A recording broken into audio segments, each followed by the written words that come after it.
इयोब आपल्या पुस्तकात म्हणतो, जसा मी या जगामध्ये आलो आहे तसाच एक दिवशी मी परत माघारी निघून जाईल. रिकाम्या हातांनी आलो होतो, रिकाम्या हातांनी परत निघून जाईल. वास्तविक पाहता या जीवनामध्ये, या क्षणभंगूर असलेल्या जीवनामध्ये मनुष्य अतिशय काबड कष्ट करतो, मेहनत करतो, मोठी मोठी उद्दिष्ट ठरवून त्यामध्ये यशप्राप्ती करण्याचा चिकाटीने जोराने प्रयत्न करतो. यशस्वी होण्याकरिता आपलं ज्ञान, आपली शक्ती, आपलं सर्वस्व पणाला लावून मनुष्य आपल्या जीवनामध्ये यशस्वी होण्यासाठी प्रयत्नशील असतो. आणि मग जगाच्या दृष्टीने त्यावरच निर्भर करतं की जग तुम्हाला काय म्हणणार आहे. स्वकर्तृत्वावरती मनुष्य स्वतःला नेहमी मोठं करण्यासाठी झटत राहतो. पुष्कळशी मालमत्ता मिळवतो, बरंचसं ज्ञान जगातून एकवटतो, बरीच संपत्ती जमा करतो, नावलौकिक प्राप्त करतो, अनेक गोष्टी घेऊन येतो, जमा करतो आणि आपल्याला काहीतरी प्राप्त होईल या अपेक्षेने तो बऱ्याच गोष्टी जोडत जातो. पण ज्या दिवशी त्याला जग सोडून जाण्याची वेळ येते त्या दिवशी मात्र त्याच्याकडे काही उरत नाही. फक्त त्याची सत्कर्म त्याच्याबरोबर जात असतात. त्यांनी केलेल्या चांगल्या गोष्टी फक्त त्याच्याबरोबर त्याच्या अकाउंटवरती देवबाप लिहून ठेवतो. परंतु या जगात मनुष्याने काय परिश्रम केले किंवा त्याने काय जमा केलं ते त्याला आपल्या बरोबर घेऊन जाता येत नाही. देवाच्या प्रिय संतगणांनो, आज अखिल सृष्टीचा निर्माण करता आमचा जिवंत परमेश्वर यहोवा देव, देव जो बाप, देव जो पुत्र, देव जो पवित्र आत्मा, या त्रैक्यत्वात वसणार आमचा परात्पर परमेश्वर, त्याची सत्ता सगळीकडे आहे. प्रियांनो, वर आकाशात तो देव आहे, पृथ्वीवर तो देव आहे, पृथ्वी खाली तो देव आहे. तो सर्व गोष्टींचा मालक आहे. आणि ज्या वेळेस आम्ही या परात्पर देवाची सेवा करतो त्यावेळेस आमचं जीवन सफल झाल्याशिवाय राहत नाही. स्वतःला धन्य समजा, कारण की आज तुम्हाला त्या परात्पर देवाची ओळख झालेली आहे. आपल्या जीवनामध्ये तुम्ही देवाला ओळखता, यापेक्षा मोठी आनंदाची बातमी तुमच्यासाठी काही असू शकत नाही. पहिल्या दिवशी आपण पाहिलं, रहाब नावाची एक पापी स्त्री होती, पण तिचं अख्खं घराणं परमेश्वराने कसं वाचवलं. एक पापी स्त्री असताना देखील परमेश्वराने तिच्या परिवाराचा सांभाळ केला. तिच्या एका चांगल्या कृत्यामुळे परमेश्वराने तिला आशीर्वादित केलेला आहे.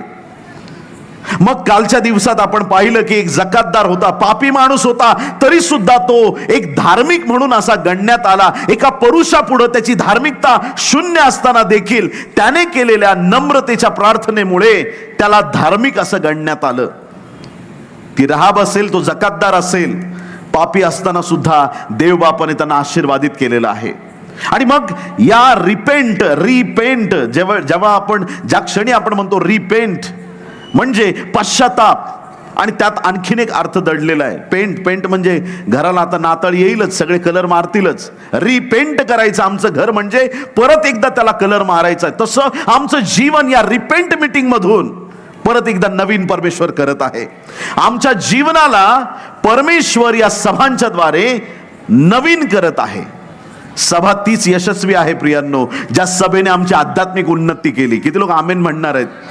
आम्ही फक्त आलो आणि गेलो, काही प्राप्त झालं नाही, ते सभेचं यश नाही. ज्यावेळेस मंडळीची वाढ होते, सोलापुरात संजीवन दिसतंय, ज्यावेळेस देवाचं गौरव प्रकट होतंय, तीच सभा यशस्वी आहे. आमेन म्हणणार का कोणी?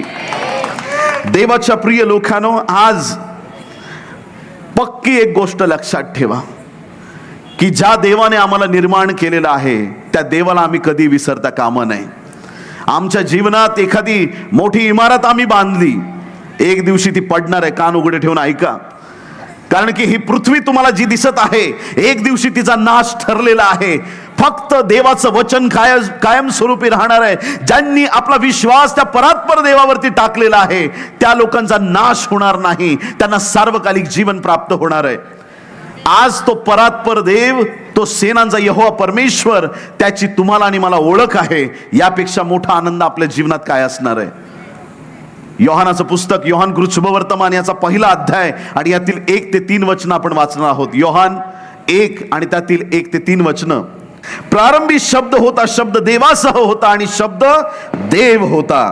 तोच प्रारंभी देवासह होता. तिसऱ्या वचनात सांगितलंय, सर्व काही त्याच्याद्वारे झाले. किती लोक आमेन म्हणणार आहेत? सर्व काही त्याच्याद्वारे झाले आणि जे काही झाले ते त्याच्या वाचून झाले नाही. जेही तुम्हाला दिसतंय याचा निर्माण करता, या संपूर्ण सृष्टीला घडवणारा, निर्माण करणारा आमचा परमेश्वर आहे. आज जगात कुठेही नजर टाका, त्या सगळ्या गोष्टींचा मालक यहोवा परमेश्वर आमचा जिवंत देव आहे. सगळं येशूचं आहे.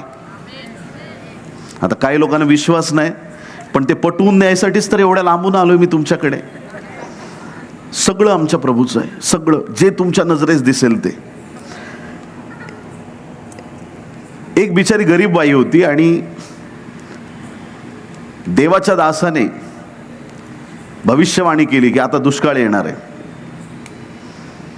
आणि आलिशाच्या सांगण्यावरून ती परदेशी निघून गेली. परत आली आणि परत आल्यावर तिची जमीन तिला मिळत नव्हती. आणि मग देवाने दैवी चमत्कार केला आणि राजाने मग तिला मदत केली. तिला तिची जमीन मिळाली. ती मूळ मालक होती आणि तिने तिचा हक्क दाखवला. तिला ते प्राप्त झालं जे तिच्या हक्काचं होतं. ही घटना बायबलमध्ये नमूद आहे. वास्तविक पाहता सगळ्या सृष्टीचा मालक आपला परमेश्वर आहे. संपूर्ण सृष्टीचा मालक आमचा परमेश्वर आहे. सगळं काही त्याने निर्माण केलंय. सगळ्या गोष्टीचा मालक तो आहे. ज्या वेळेस तो येईल आणि ज्या वेळेस तो आपला हक्क दाखवेल प्रियांनो, त्यावेळेस माणसाकडे काही राहणार नाही. बऱ्याच सत्ता आहेत जगामध्ये.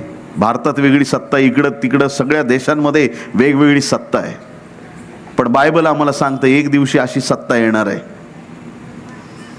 की त्या सत्ता वृद्धीला अंत नसणार. सत्ता येतात आणि सत्ता जातात, पण एक सत्ता येत आहे, ती आमच्या देवाची सत्ता आहे. ती सत्ता येशूची सत्ता आहे.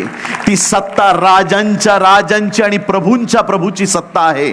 ती सत्ता कायम स्वरूपी राहील. त्या सत्तेला अंत नसणार आहे प्रियांनो. ती प्रभूची सत्ता तो ज्यावेळेस प्रकट करेल, अख्ख्या विश्वाला कळेल की परमेश्वर सगळ्या गोष्टींचा मालक आहे. अनुवाद याचा 10वा अध्याय आणि 14वा वचन. अनुवाद याचा 10वा अध्याय आणि यातील 14वा वचन बायबल सांगतं, पहा आकाश व आकाशा पलीकडचे आकाश, आकाश व आकाशा पलीकडचे आकाश आणि पृथ्वी व तिच्यातले सर्व काही तुझा देव परमेश्वर याचे आहे. आमेन. सगळं आपल्या देवाचं आहे. प्रत्येक गोष्ट परमेश्वराची आहे. प्रत्येक गोष्ट, आकाशावरती आकाश, सगळं काही त्या देवाचं आहे. पृथ्वीवर तुम्हाला जे काही तुमच्या नजरेस दिसतं ते तुमच्या परमेश्वराचं आहे. ते माझ्या परमेश्वराचं आहे. ते आपल्या परमेश्वराचं आहे. मत्तई याचा 28 अध्याय आणि 18 वचन काय सांगतं ऐका. मत्तई 28 आणि 18. तेव्हा येशू जवळ येऊन त्यांच्याशी बोलताना म्हणाला, येशू काय म्हणाला ऐका, स्वर्गात आणि पृथ्वीवर, सगळ्यांनी म्हणा स्वर्गात आणि पृथ्वीवर. आवाज थोडा मोठा. स्वर्गात, स्वर्गात आणि पृथ्वीवर. स्वर्गात आणि पृथ्वीवर सर्व अधिकार मला दिलेला आहे. आमेन. कोणाकडे अधिकार? आता तुमचं घर आहे, तुमच्या घरात दुसऱ्याला अधिकार आहे? शेजारच्यांना, आजूबाजूचे, ज्याचं घर आहे त्याचा अधिकार आहे. तुमच्या घरावर अधिकार कोणाला आहे? तुम्हाला अधिकार आहे. तुमच्या परिवाराला अधिकार आहे. तुमच्या लेकरांना अधिकार आहे. बायबल सांगतं की स्वर्गात पृथ्वीवर सगळे अधिकार प्रभू येशू ख्रिस्ताकडे आहेत. तो मालक आहे आणि म्हणून सगळे अधिकार त्याच्याकडे आहेत. समजतं सगळ्यांना? म्हणा सर्व काही देवाचे आहे. सर्व काही देवाचे आहे. ऐका, मी आणखीन तुम्हाला उलगडा करून सांगेन, मग तुम्हाला नक्की कळणार आहे मला काय म्हणायचं. प्रत्येक गोष्टीवर देवाचं नियंत्रण आहे. एकदा चर्चमध्ये आमचा कीबोर्ड खराब झाला आणि लेकरांनी मला चर्च सुटल्यावर सांगितलं त्याचे काही बटणं चालत नाहीत पास्टर, काहीतरी सर्व्हिसिंगला द्यावं लागेल. म्हटलं तू गाडीत ठेव, बघतो मी काय करायचं. आणि तो गाडीत ठेवला आणि मग घरी घेऊन गेलो मी. पण अशी धावपळ, मला काही त्याच्याकडे बघताच आलं नाही. मग ज्या दिवशी परत चर्चला घेऊन जायचं होतं, मग तो तसाच न्यावा लागणार, कारण आपण त्याला रिपेअरच केलं नाही. मग परत घेऊन जाताना फक्त हात ठेवले आणि म्हटलं, प्रभू हा नीट होऊ दे. आता जसा चर्चमध्ये नेला, काहीच बोललो नाही, कारण बोलायला वेळच नाही. नेलं त्यांनी, सगळं अरेंजमेंट केलं आणि ते वाजवतात. पास्टर खूप चांगल्या मेकॅनिक कडून केला तुम्ही.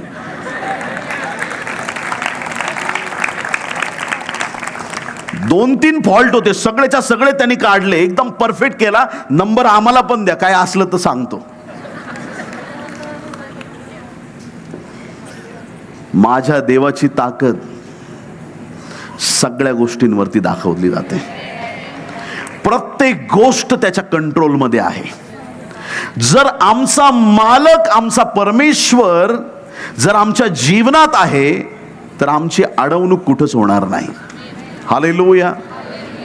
त्याची सत्ता सगळीकडे आहे, सर्वस्व त्याचं आहे. आमच्या समस्या घेऊन आम्ही त्याच्याकडे येतो आणि त्यावेळेस आम्हाला कधी असं वाटतं कामा नये, अरे असं सांगितलंय मी कधी बरं होणार नाही, असं सांगितलंय ही केस मी जिंकणार नाही, असं सांगितलंय की मला एवढं ज्ञान नाही, मी हा कोर्स करू शकणार नाही, असं सांगितलंय, लोक असं म्हणतात, हे तसं म्हणतात. पण त्यांच्या बोलण्यापेक्षा तुमच्या देवाचा शब्द महत्वाचा आहे. तुमचा देव काय सांगतो हे जास्त महत्वाचं आहे. तुमच्या देवाने तुमच्याबद्दल काय म्हटलेलं आहे ते जास्त महत्वाचं आहे. आणि ज्या वेळेस त्या परात्पर देवावरती विश्वास ठेवून तुम्ही प्रार्थना करता, अशक्य गोष्टी शक्य होताना दिसतात. सगळं आपल्या बापाचं आहे. हालेलुया. सगळं माझ्या देवाचं आहे. देवाने तो अधिकार तुम्हाला दिलेला आहे, त्या अधिकाराचा वापर करा. प्रत्येक ठिकाणी जिथं तुमचं पाऊल पडेल ती भूमी परमेश्वराची आहे. हालेलुया. जिथं तुम्ही जाल ती जागा देवाची आहे, ते ठिकाण प्रभूचं आहे. प्रभू परमेश्वर तुम्हाला तिथं सहाय्य केल्याशिवाय राहणार नाही. कोणत्या देवाची आम्ही सेवा करत आहोत? स्वर्ग तुमच्या पाठीशी आहे. छोट्या छोट्या विरोधाला घाबरायचं नाही. हालेलुया. काही लोक मनात म्हणतात, मग मोठ्या विरोधाला घाबरायचं का? कोणाच्याच बापाला घाबरायची गरज नाही. तुमचा बाप सर्वश्रेष्ठ आहे. तुमचा देव सर्वोच्च आहे. तुमचा परमेश्वर सगळ्यात महान परमेश्वर आहे. तुम्हाला घाबरण्याचं कारण नाही.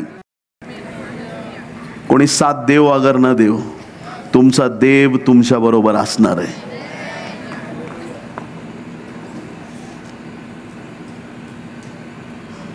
कधी असं होतं की काही लोकांची पॉवर फक्त एखाद्या ठिकाणीच असते. एखादा दुसऱ्या एरियातला असला, तू फक्त इकडे येऊन बघ, तुला सांगतो मी काय आहे ते. आपली गली में अभ्यासू लोक आहेत तुम्ही. तू फक्त माझ्या एरियात येऊन दाखव, तुला बघतो मी. फक्त माझ्या गावात पाय ठेव, येशील पायावरती पण जाणार नाहीस तू. मी बघतो तुला काय आहे ते. कारण त्या व्यक्तीची पॉवर फक्त त्याच्या गावात आहे.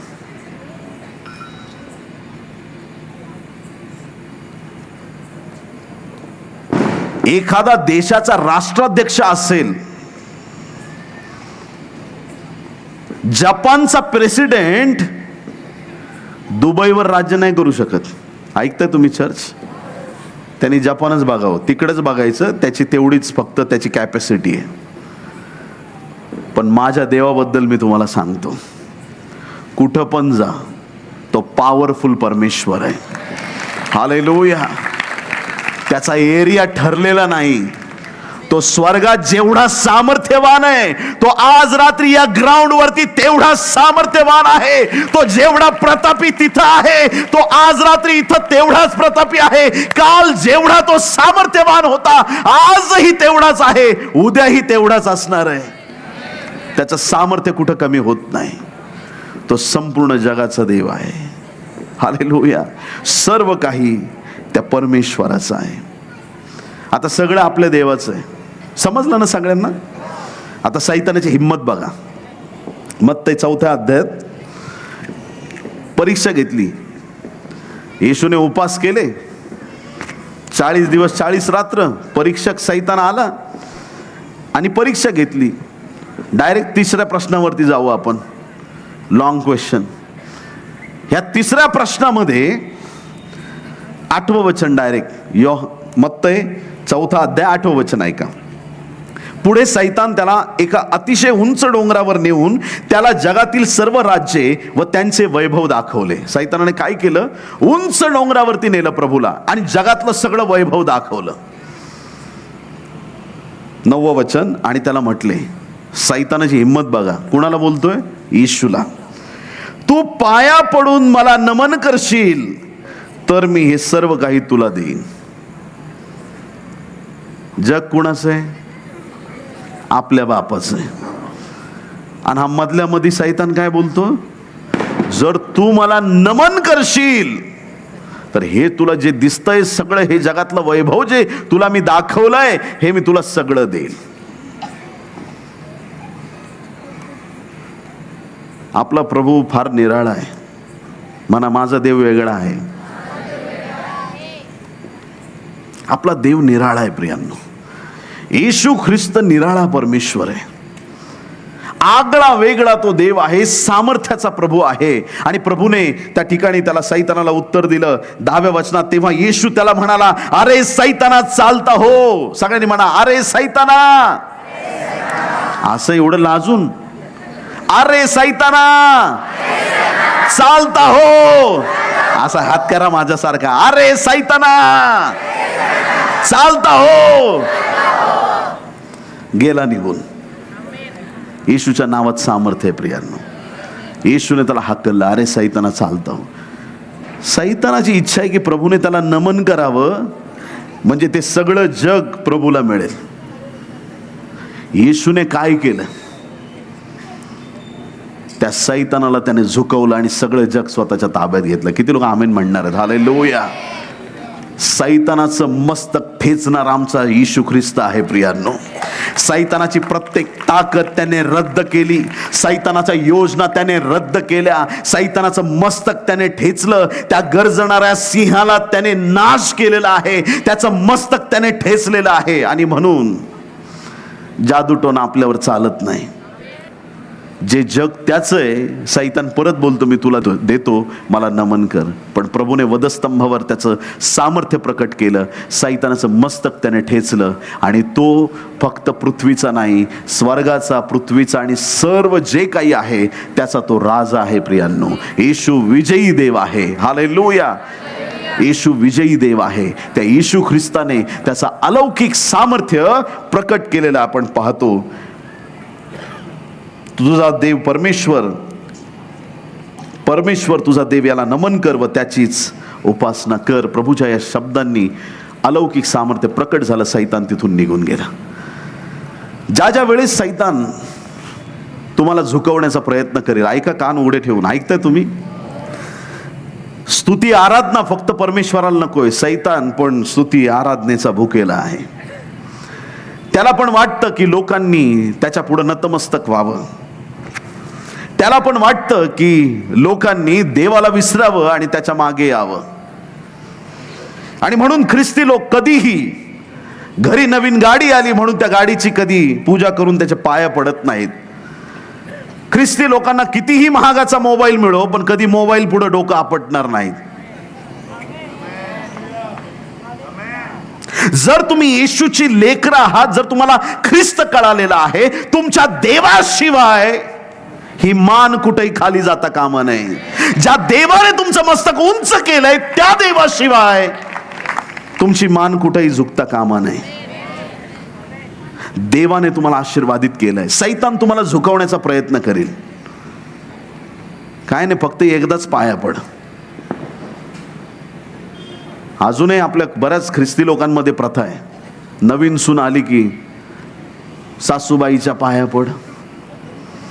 बोलू की नको बोलू?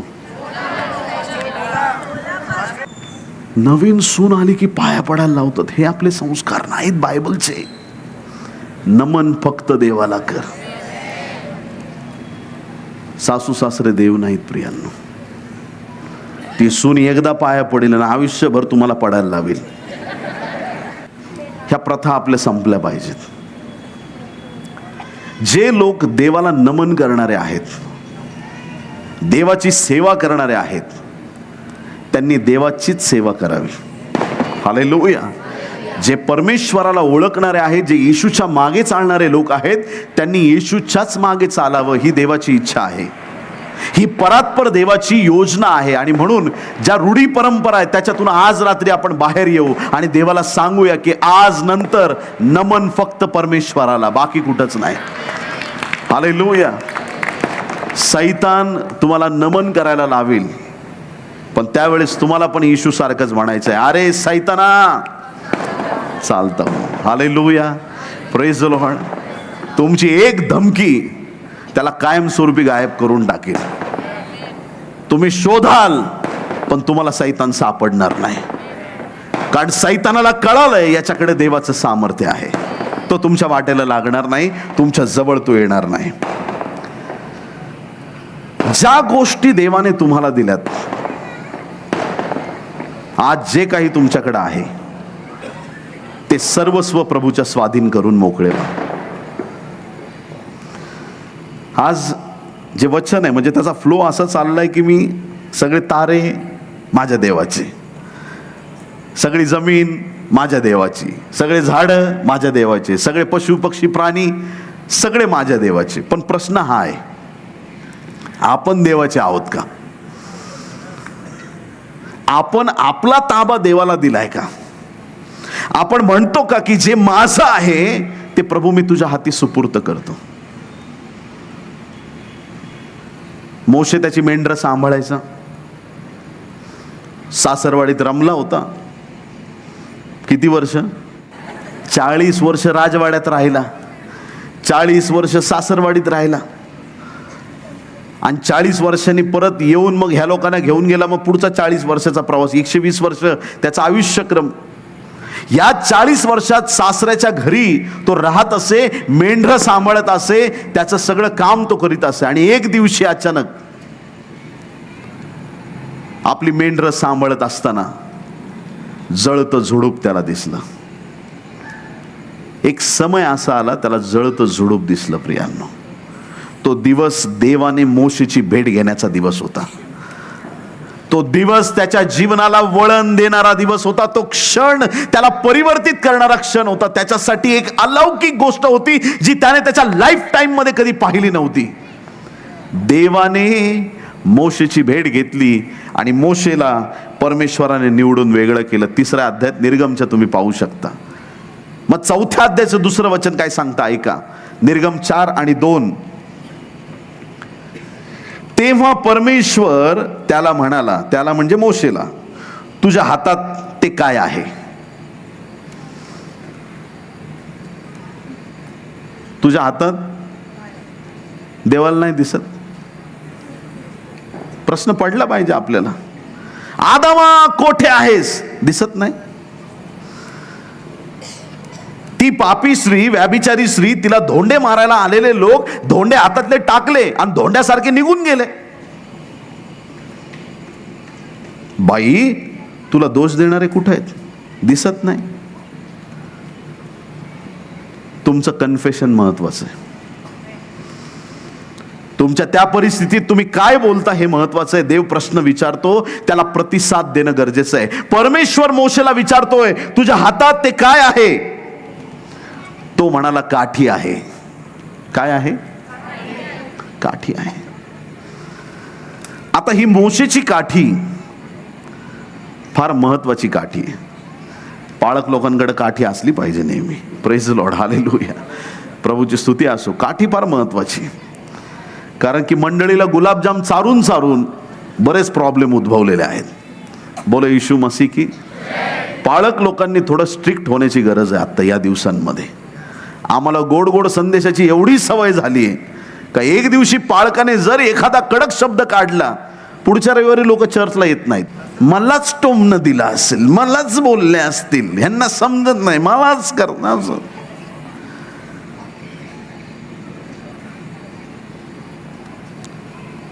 तुम्हाला तुमच्या पाळकाचा, तुमच्या मंडळीचा अभिमान असला पाहिजे.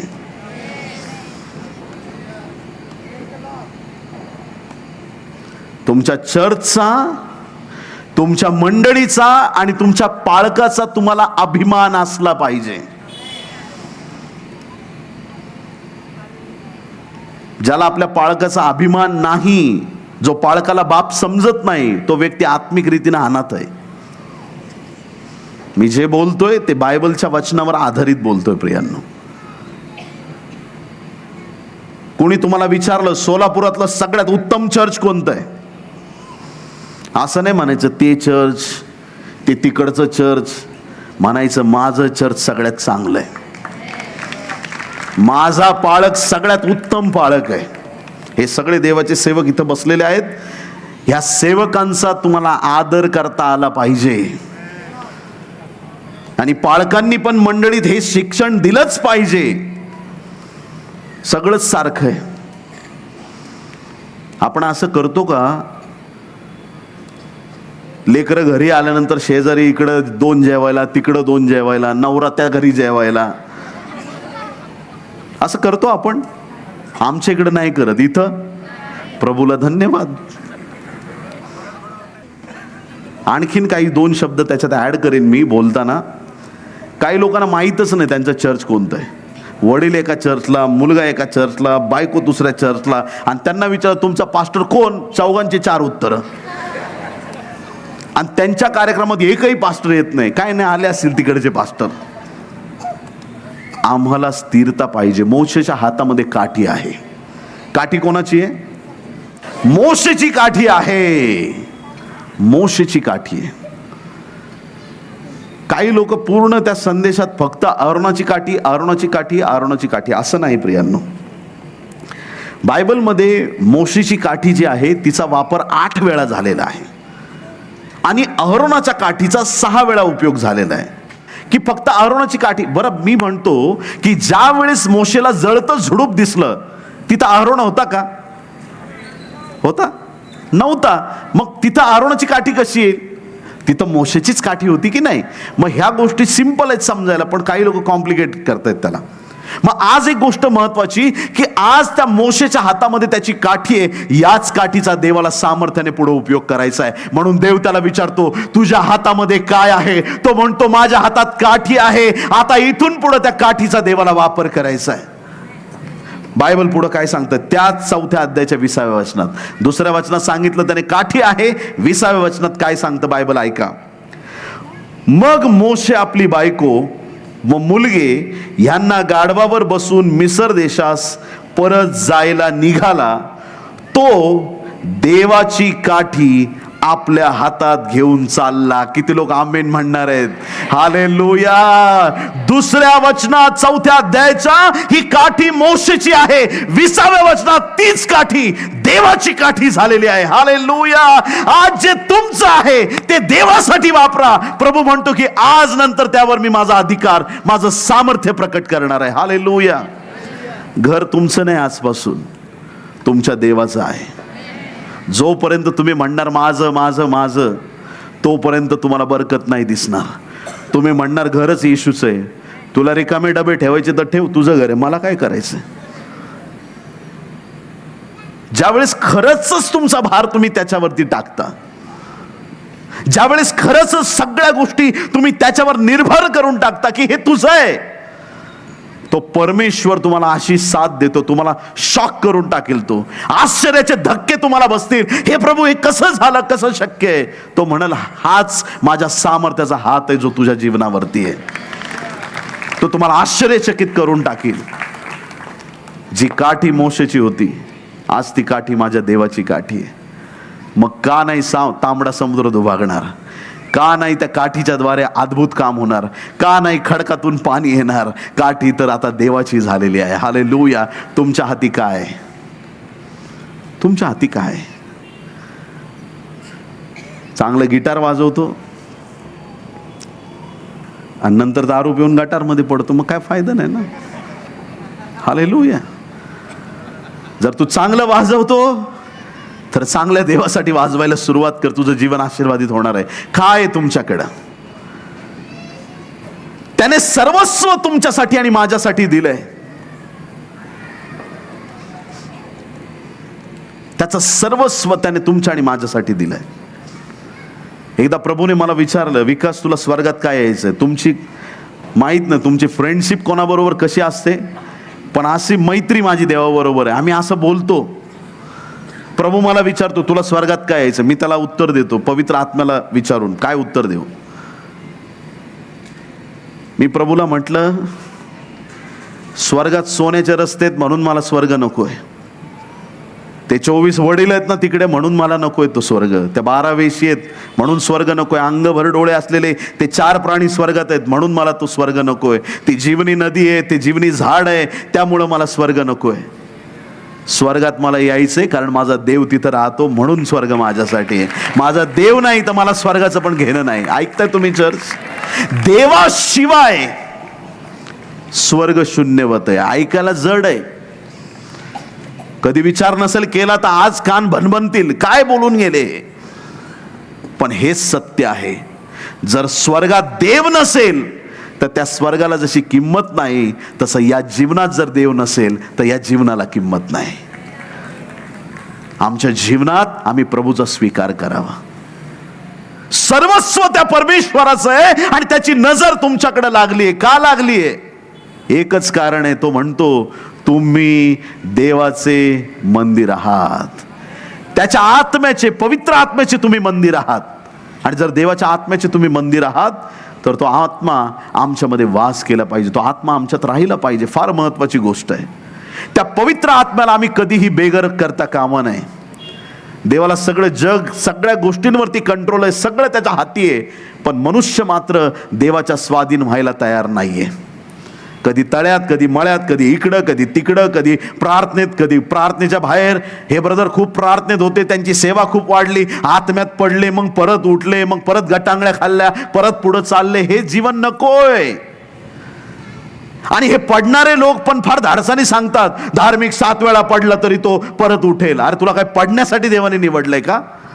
कुठल्याही वचनाचा आम्ही कुठेही वापर करून पडण्यासाठी आणि नकारात्मक बोलण्यासाठी त्या वचनांचा आम्ही वापर करता कामा नये.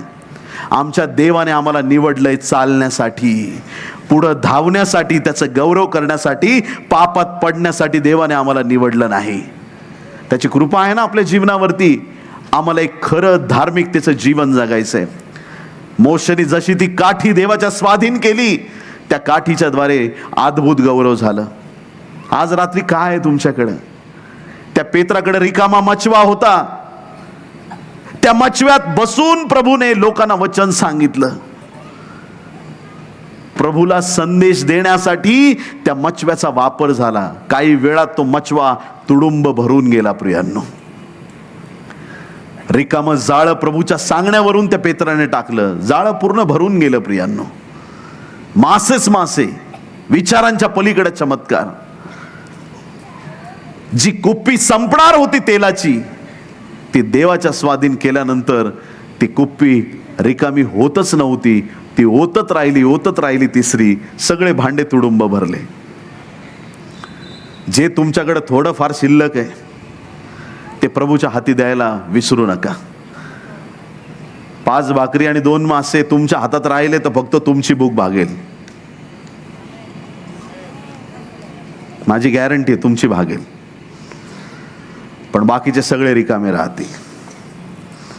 बाकीचे सगळे उपाशी राहतील. बाकीचे सगळे अतृप्त राहतील. आज देवाला सांगा, जे तू मला दिलंस ते मी तुझ्यासाठी आज नंतर वापरणार आहे. जर हे सगळं जग तुझं आहे, मी पण तुझं आहे, आणि माझ्याकडे जे आहे ते आज मी तुला समर्पित करतो. आपलं ज्ञान, आपली विद्वत्ता, आपल्याकडचे कला गुण, आपल्याकडे जे काही आहे ते आज प्रभूला द्यायसाठी तयार व्हा. प्रियांनो, त्याच्या स्वाधीन करून टाका. त्याच्या राज्यासाठी वापरलं जाणं हा सगळ्यात मोठा आशीर्वाद आहे. देवाला म्हणू नका त्या रिकाम्या भांड्यासारखं कर जे शेजाऱ्यांकडून गोळा केले होते. देवाला म्हणा, करायचंय ना, त्या विधवेच्या घरात जे एक भांडं होतं ना, नुसतं ओतलं जात होतं, तसं माझं जीवन कर. मला ओतलं जायचंय तुझ्या राज्यासाठी, मला देत जायचंय, मला फक्त वापरलं जायचंय, आणि जे रिकामे ते भरले जाऊ दे. माझ्या जीवनाकडून असं जीवन मला दे. त्या मुलासारखं कर ज्याने 5 भाकरी आणि 2 मासळी येशूच्या हातापर्यंत पोहोचवल्या. मला त्या लेकरासारखं कर की ज्याच्याद्वारे अद्भुत काम झालं. आज सर्वस्व देवाचं आहे प्रियांनो, सर्वस्व देवाचं आहे. लहान लेकरं प्रभूच्या हातामध्ये समर्पित न केल्यामुळे पुढे अडचणी येतात भरपूर. काय नाही होत, आजच्या दिवस कर खाडा संडे स्कूलचा, काय नाही होत. जाऊ दे, नको येऊ चर्चला आजच्या दिवस, तुझं महत्वाचं काम आहे, तू कर बस, तुला काय करायचं कर, काय प्रॉब्लेम नाही, मी आहे ना, मी जाते चर्चला. त्या लेकरांना धार्मिकतेचं वळण कधीच लागणार नाही. बालपणापासून त्यांना ही शिस्त लावा लेकरांना. बाळा रे, मोठा झालास तरी असंच काम बघ की तुला काम करून माझ्या देवाचं काम तुला करता आलं पाहिजे. या जगात फक्त पोट भरायला आम्ही आलो नाही, या जगात आम्ही ख्रिस्ताचे गुण प्रदर्शित करायला आलोय. या जगाला हे दाखवायला आलोय की आमचा देव जिवंत परमेश्वर आहे, तो सामर्थ्यवान आहे. आकाश पृथ्वीवर आणि पृथ्वी खाली त्याचं नाव सर्वश्रेष्ठ आहे. हालेलुया. आमची साक्ष आम्ही सामर्थ्याने जगासमोर ठेवली पाहिजे. सगळे सूर्य चंद्र तारे देवाचे आहेत, सृष्टीतील प्रत्येक गोष्ट त्याची आहे. मग आज आम्ही त्याच्या पुढं नतमस्तक होणं गरजेचं आहे. प्रभू, आजपर्यंत मी जगाचा होतो, आज मी माझं जीवन मी तुला देत आहे. माझा परिवार मी तुझ्या हाती देत आहे, माझं कुटुंब मी तुझ्या सानिध्यात देत आहे, माझं जीवन मी तुला समर्पित करत आहे. मग पहा परमेश्वर तुमच्या जीवनामध्ये किती अद्भुत आणि महान काम करतो. दगडी रांजण जोपर्यंत रिकामे होते त्यांनी चमत्कार पाहिला नाही. प्रभूच्या सांगण्यावरून ज्या वेळेस ते दगडी रांजण पाण्याने भरण्यात आले, तिथून पुढे त्याच्यामध्ये देवाचं गौरव प्रकट झालं. जेव्हा आम्ही ख्रिस्ताच्या ठाई समर्पित होतो, ज्या वेळेस आम्ही प्रभूकडं आमचा पूर्ण जीवनक्रम त्याच्या हाती सोपवून देतो, मग आम्ही आशीर्वादाची अपेक्षा करू शकतो. जीवनात देवाला स्थान नाही दिलं आणि लांब लांब प्रार्थना केल्या, देव ऐकत नाही प्रियांनो. बोलो यीशु मसीह की. काही लोकांना वाटतं मी लांब प्रार्थना केली तरच देव ऐकेल, मी ओरडून प्रार्थना केली तरच देव ऐकेल, मी पांढरे कपडे घालून प्रार्थना केली तरच देव ऐकेल, मी उपास करून प्रार्थना केली, मनात कपट ठेवलं तरी देव प्रार्थना ऐकेल. अजिबात नाही. आज आम्हाला प्रभूच्या सानिध्यात समर्पित होण्याची गरज आहे. हालेलुया. आज आम्हाला आमच्या जीवनाचं समर्पण करायचंय. जीवनातल्या कुठल्या कानाकोपऱ्यामध्ये पाप लपून बसलेला आहे, कुठली अशी गोष्ट आहे की जी परात्पर देवाला आवडत नाही, राग आहे का, द्वेष आहे का, पाप आहे का, देवाला न आवडणारी गोष्ट आहे का, जगाला माहित नाही पण तुमच्या मनाला माहित आहे. कुठली अशी गोष्ट आहे की ज्या गोष्टीमुळे परमेश्वर आपल्यावरती नाराज आहे, ते गुप्त पातक सोडण्याची आज गरज आहे प्रियांनो. त्या सर्व गोष्टीतून आम्हाला बाहेर येण्याची गरज आहे. या विश्वावरती, संपूर्ण जगावर ज्या देवाचा कंट्रोल आहे, तो परमेश्वर तुमच्या अंतःकरणात येऊ इच्छित आहे. 5 गोष्टी महत्वाच्या आहेत ह्या विश्वामध्ये. आकाश, वायू, आकाश, वायू, भूमी, अग्नी आणि बोला काहीतरी पाणी. Very good. सगळ्यांनी म्हणा, आकाश, वायू, भूमी, अग्नी, पाणी.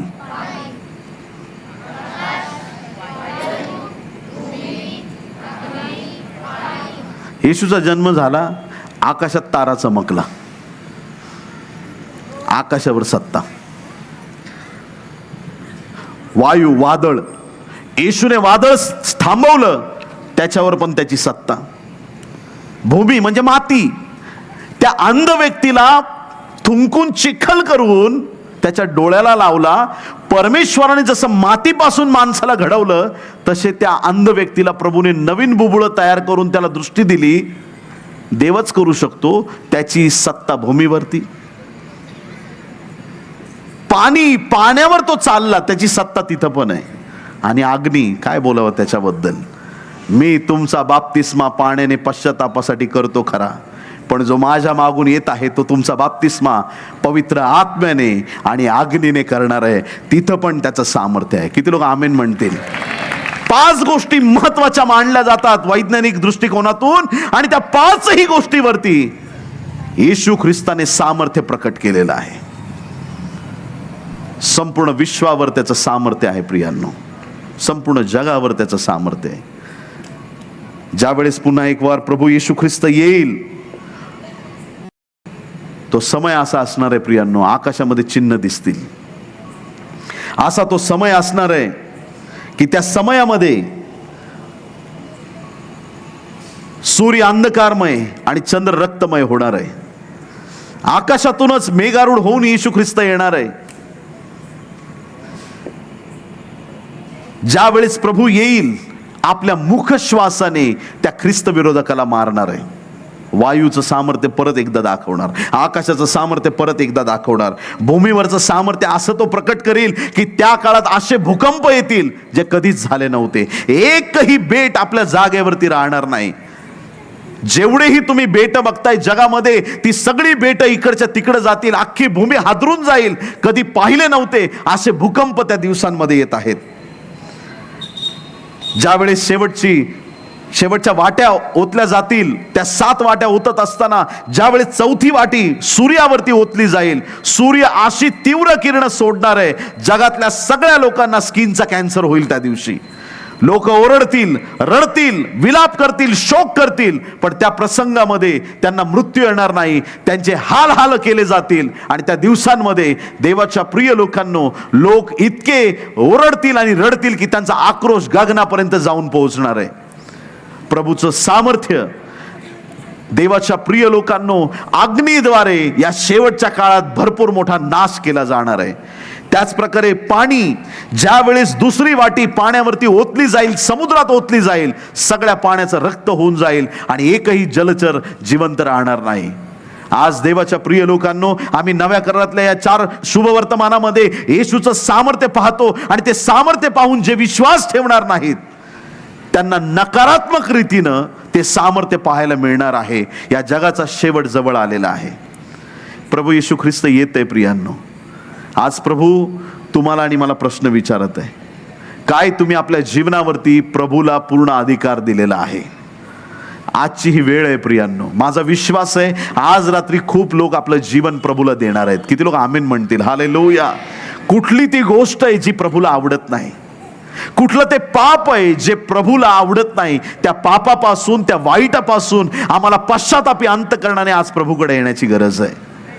जग कदाचित आम्हाला चांगलं म्हणत असेल, लोक कदाचित म्हणत असतील, कारण त्यांना माहित नाही आमच्या मनात काय आहे, किंवा आमची गुप्त पातकं देवाशिवाय कोणाला माहित नाही. त्याच पापात राहून जर आमचा असाच अंत होत राहिला तर स्वर्ग राज्यात प्रवेश नाही प्रियांनो.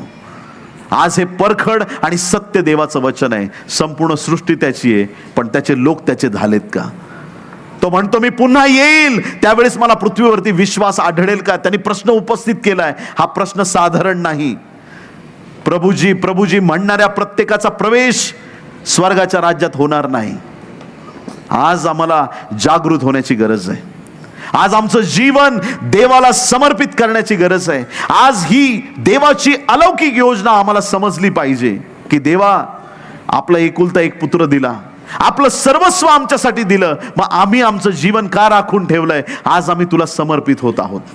आज आमचं जीवन तुझ्या सानिध्यात आम्ही देत आहोत. आज पूर्णपणे प्रभूच्या सानिध्यात आम्हाला स्वतःला झोकून द्यायचंय. आणि एकदा तुम्ही जर देवावरती भरोसा टाकून जगायला सुरुवात कराल, तुम्हाला कशाचं टेन्शन राहणार नाही. किती लोक आमेन म्हणतील?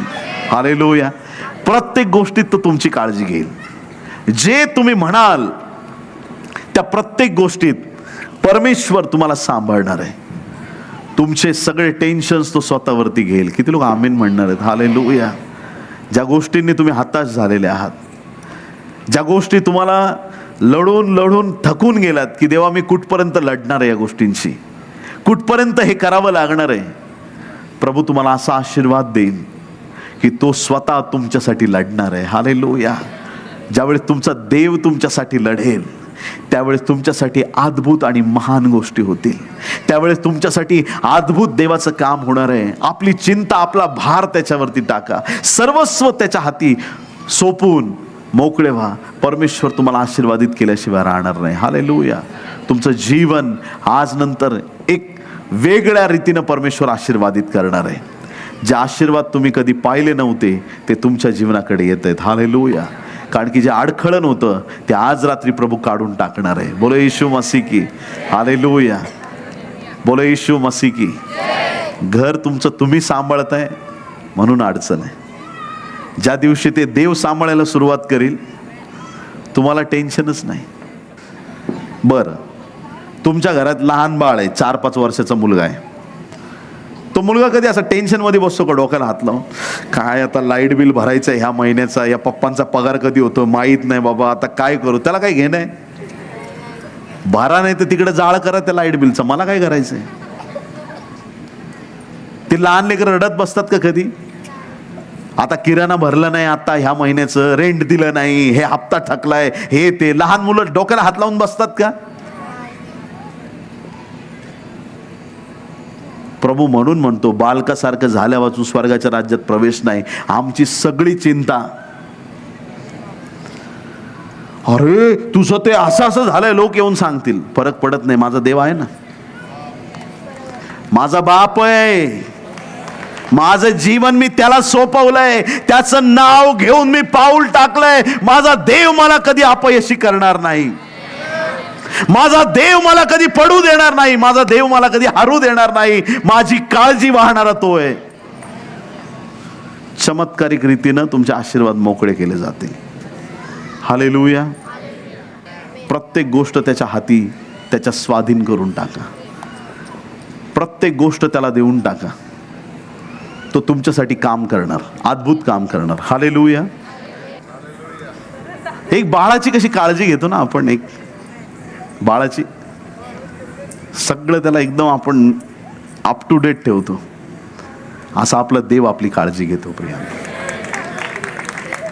असं सांभाळत होतो आम्हाला, एक लहान बाळाला जसं आम्ही सांभाळतो.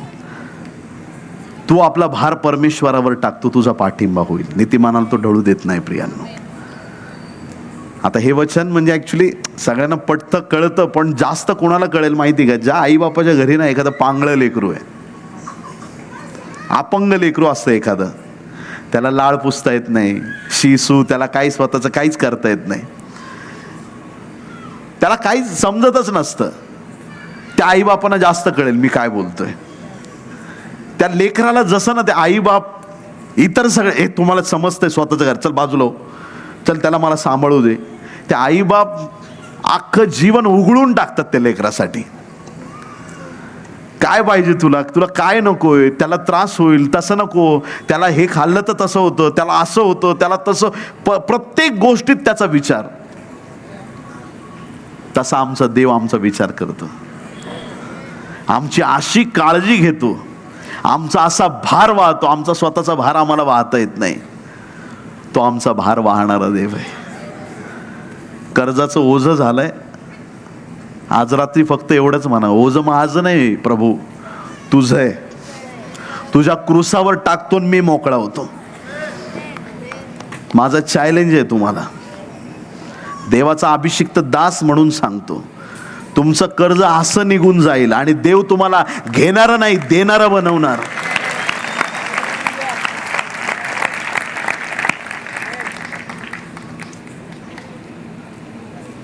मुलाचं लग्नच जमत नाही, मुलाचं लग्नच जमत नाही. प्रार्थना केली, त्या एहेजकेल 37 मध्ये एहेजकेलनी एक संदेश दिला. हे हाडं सगळी पडलेली आहेत, सगळे शुष्क अस्थिचं खोरं सगळं हाडांनी भरून गेलंय. जसा संदेश दिला सगळे हाडं एकत्र आले आणि बरोबर जिथल्या तिथं जुडायला लागले आणि सगळे हाडं जिथल्या तिथं आले. मोठं सैन्य तयार झालं. म्हणजे ते हजारो लाखो हाडं पडले होते ते एकत्र आले आणि तुझी एक फासळी तुझ्या जवळ येत नाही, मग काय फायदा आहे? लग्नाच्या आधी भरपूर प्रार्थना करा. हालेलुया. जे लोक लग्नाच्या आधी प्रार्थना करत नाहीत, लग्न झाल्यावर त्यांना खूप प्रार्थना कराव्या लागतात. आधी प्रार्थना करा, वेळेवर प्रार्थना करा, देव तुम्हाला आशीर्वादित करणार आहे. हालेलुया. प्रत्येक गोष्टीवरती देवाचा अधिकार आहे, त्या अधिकाराचा वापर करा. परिस्थिती आहे त्याच परिस्थितीत जगायचं सोडून द्या. आज रात्री देवाला सांगा, मला नकोय ही परिस्थिती, धिक्कारतो मी सैतानाचे प्लॅन, नष्ट करतो, कॅन्सल करतो सैतानाच्या योजना, माझ्या देवाची योजना माझ्या जीवनात मी स्वीकारतो. लोक म्हणतायत वय निघून गेलंय, म्हातारा झालाय, हे झालंय, ते झालंय, मी सगळं रद्द करतो. मी म्हणतो माझे आशीर्वाद आज मोकळे झालेत. माझा देव माझ्या जीवनावरती त्याचं महान सामर्थ्य प्रकट करणार आहे. देऊन तर बघा त्याच्या हाती, आपले प्रश्न त्याच्या हाती देऊन बघा, आपलं जीवन त्याच्या हाती देऊन बघा. आज तो तुमची नक्की भेट घेतल्याशिवाय राहणार नाही. आमेन.